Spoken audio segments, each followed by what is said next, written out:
안녕하십니까. 평택촌놈 주식TV 봉천생 이강민입니다. 종목 분석. 오늘은 코스피 금융업종에 속해 있는 아모레 퍼시픽 그룹이죠. 에 대해서 살펴보도록 하겠습니다. 아모레 퍼시픽의 그룹의 지주회사다, 그렇게 보시면 되고요. 뭐 자회사들의 어떤 그 이익, 그런 것들을 지분법 이익을 통해서 수익이 나오는 그런 구조죠. 그래서 가장 중요한 게 역시 아모레 퍼시픽의 어떤 주가의 흐름, 이런 것들이 상당히 중요합니다.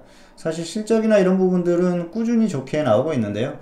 최근에 어떤 흐름을 보면 작년부터는 굉장히 좀 그 영업이익이라든지 이런 것들이 좀 크게 다운되는 그런 흐름이에요. 어떤 이런 것들은 추세적으로 볼 수밖에 없고요.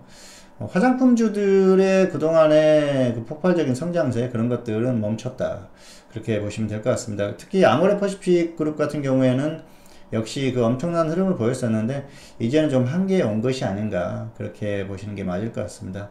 그래서 향후에 어떤 그 추세적인 흐름에 있어서도 그렇게 뭐 강한 상승세가 나오긴 어렵고요. 중간중간에 반등이 나오는 흐름은 나오겠죠. 그런데 이게 추세적으로 가기는 좀 어려운 흐름이 이제는 됐어요. 뭐 중국 시장이나 어떤 뭐 해외 시장 이런 쪽에서 폭발적으로 성장하던 그런 시기가 좀 지났기 때문에 향후에 물론 그 다른 시장을 개척을 하면서 좋은 흐름이 나올 수는 있습니다. 그런데 중국 시장에서 어떤 그 성장세가 나왔을 때만큼 그 주가에 대한 어떤 그 폭발력이 나올 수 있는 그런 흐름이 나오기는 어려워요. 이제는 그런 흐름 자체가 좀 어렵다고 보시는 게 맞을 것 같고요. 향후에는 어떤 중국 시장에서도 어려움을 겪을 가능성이 상당히 높고요. 현재도 그런 흐름이 나오고 있어요. 그래서 이런 것들이 시작이다, 그렇게 보시는 게 맞을 것 같습니다. 아무래도 화장품주들은 이제 고점을 찍고 하락한 지가 한참 됐죠. 이런 흐름들이 계속 이어질 가능성이 상당히 높습니다. 그래서 너무 큰 기대를 하지 않는 게 좋겠다, 뭐 이 정도로 설명을 할 수가 있을 것 같습니다. 자, 조금 더 자세히 살펴보도록 하겠습니다. 네, 아모레 퍼시픽 그룹이죠. 서경배 회장이 최대 주주로 있죠. 뭐 엄청난 그 정말 그 그룹을, 이렇게 아모레 퍼시픽 그룹을 키우면서 대단한 그런 업적을 남긴 그런 상황이죠. 자, 화장품주들이 중국 시장에서 뭐 엄청난 흐름을 보였었죠. 사실 그런 흐름을 타고 좋은 흐름을 보였는 그런 흐름인데요.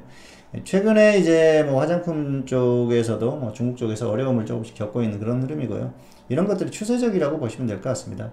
자, 영업이익을 보시면은 작년에 갑자기 이렇게 쭉 많이 떨어진 흐름이죠. 그리고 올해도 뭐 그런 흐름이 이어지고 있습니다. 그렇기 때문에 이런 부분들이 주가의 어떤 흐름들로 이어질 가능성이 높은 거죠.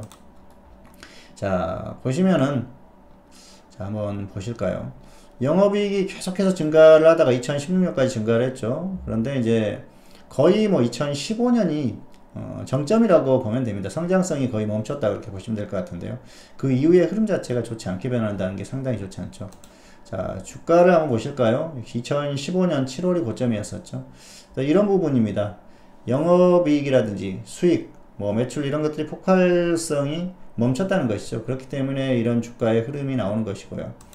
자, 아모레 퍼시픽도 보실까요? 아모레 퍼시픽과 거의 비슷하죠. 그래서 아모레 퍼시픽의 어떤 주가의 흐름과 아모레 그룹은 함께 할 수밖에 없다. 아모레지 같은 경우에는 함께 할 수밖에 없다, 그렇게 보시는 게 맞을 것 같습니다. 그래서 중장기적인 어떤 이 흐름 자체가 이제는 이렇게 좀 약세를 보일 가능성이 상당히 높고요.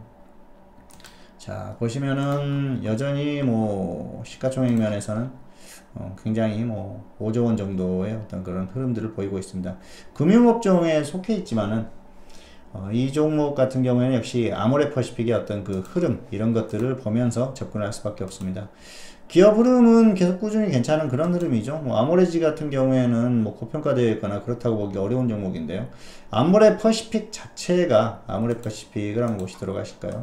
아모레 퍼시픽도 실적이 조금씩 이제 정체되는 그런 시기, 뭐 2016년 이후에 이렇게 줄어들고 있지 않습니까? 그리고 사실 뭐 이 종목 같은 경우에는 좀 고평가되는 그런 흐름이에요. 지금 주가가 많이 하락했는데도 그렇습니다. 그래서 이 아모레 퍼시픽의 주가가 강하게 가기 어려운 게 좀 어떤 그 하나의 약점이다, 그렇게 볼 수가 있겠죠. 그래서 아모레 퍼시픽이 약세를 보였을 때는 아모레지도 약할 수밖에 없거든요. 그런 흐름들이 같이 나올 수밖에 없다는 겁니다. 그리고 향후에 어떤 성장성의 의문부호가 있기 때문에 추세적으로 가기는 어렵다, 뭐 그렇게 설명을 드릴 수가 있을 것 같습니다. 자, 그래서 아모레지 같은 경우에는 역시 추세적인 흐름 자체가 계속 하락하는 흐름이고요. 단기적으로 조금씩 반등이 나오는 구간이 있을 겁니다. 그런데 그런 부분들이 계속해서 이어지기는 어려운 흐름이고요. 결국은 추세적으로 더 빠질 가능성이 높기 때문에 당분간 특히 이제 화장품주들 전반에 대해서 조금 보수적으로 접근하시는 게 좋을 것 같습니다. 어떤 중국 시장이나 이런 쪽에서 뭔가 엄청난 호재가 터진다고 하면은 반등이 반짝 나올 수가 있겠지만 추세적으로 이어지기는 좀 어려운 게 현실이다, 그렇게 볼 수가 있겠고요. 향후의 흐름 자체에도 그렇게 좋은 흐름이 나올 가능성은 상당히 떨어진다고 볼 수가 있겠습니다. 자, 수급을 한번 보시면은요, 자, 아모레지를 한번 보실까요? 역시 기관들이 매도한다는 게 특색이죠. 예. 외국인들이 뭐 특별히 많이 매수할 이유는 없고요. 기관이 최근에 조금 이제 매수를 하는 그런 흐름인데요. 추세적으로 매도하고 있다는 게 특징이다 볼 수가 있겠습니다. 그래서 주가가 크게 강하게 갈 그럴 상황은 아니고요. 뭐 개인들이 열심히 지금도 매수하고 있죠. 그래서 이런 부분들이 주가를 계속 상승시킬 만한 그런 요인이 안 되고 오히려 하락시킬 만한 그런 요인이 되고 있다, 그렇게 볼 수가 있겠습니다. 어쨌든 추세적으로 화장품주들은 무너지고 있는 흐름이기 때문에 이제 중장기적으로 뭐 또 지수가 하락하면 더 가속화가 되겠죠. 그런 흐름이 나올 가능성이 높다, 그렇게 보시는 게 맞을 것 같고요. 어떤 이슈가 있었을 때 단기적인 매매 그 정도만 가능하고 중장기적인 매매는 당분간은 좀 어렵다, 그렇게 보고 있습니다. 그래서 당분간 중장기 투자하시는 분들은 특히 관망하시는 게 좋을 것 같고요. 단기 매매 하시는 분들도 뭐 시장에서 움직일 수 있는 그런 종목들이 있기 때문에 다른 쪽에 관심을 갖는 게 오히려 좀 더 유리하지 않을까, 그렇게 생각을 합니다.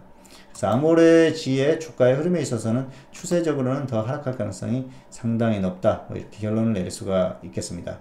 자, 오늘은 아모레지에 대해서 살펴봤고요. 다음 시간에 또 다른 종목으로 찾아뵙도록 하겠습니다. 감사합니다.